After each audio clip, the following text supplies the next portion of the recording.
انسان پر اس کے ماحول کا، اس کے دوستوں کا، اس کی گیدرنگ کا، اس کی جماعت کا بڑا زیادہ اثر ہوتا ہے۔ اللہ تعالیٰ نے اسی لیے قرآن مجید کے اندر ارشاد فرمایا کہ یا ایھا الذین آمنوا اتقوا اللہ وکونوا مع الصادقین، اے ایمان والو اللہ سے ڈرو اور سچوں کی معیت اختیار کرو۔ اللہ سے ڈرو اور سچوں کی سنگت اختیار کرو۔ انسان جب اچھے لوگوں کے ساتھ اٹھتا بیٹھتا ہے، اچھے لوگوں کی سنگت اختیار کرتا ہے تو اس پر اچھائی کے اثرات ہو جاتے ہیں۔ کتنے کو اثرات ہوتے ہیں، آخر یہ کتنا کو ضروری مسئلہ ہے۔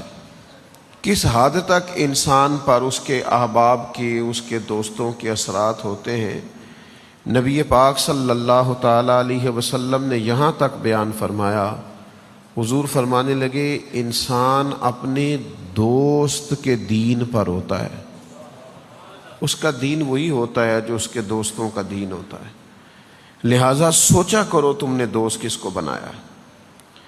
آپ کے ارد گرد بہت سارے لوگ ایسے ہوں گے جو آپ کے ذہنوں میں وسوسے پیدا کر رہے ہیں، اللہ والوں کے بارے میں وسوسے، نیک لوگوں کے بارے میں وسوسے، آپ کے اپنوں کے بارے میں وسوسے، شوہر کے دل میں بیوی کے بارے میں وسوسے، بیوی کے دل میں شوہر کے لیے وسوسے، اولاد کے دل میں والدین کے لیے وسوسے، بہن بھائیوں کے مابین وسوسے۔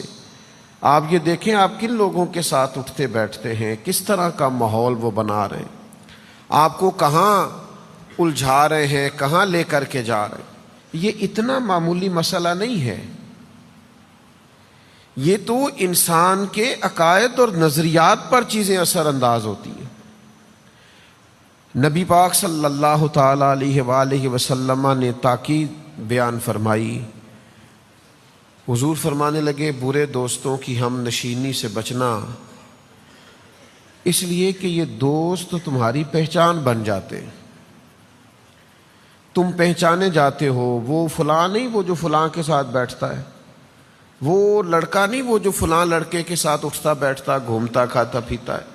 یہ دوست پہچان بن جاتے ہیں، انسان اپنے ان دوستوں سے پہچانا جاتا ہے۔ میرے بھائیوں، سوچ سمجھ کر، غور کر کے، تھوڑا سا اچھے طریقے سے سمجھ بوجھ کر دوستیاں لگایا کریں۔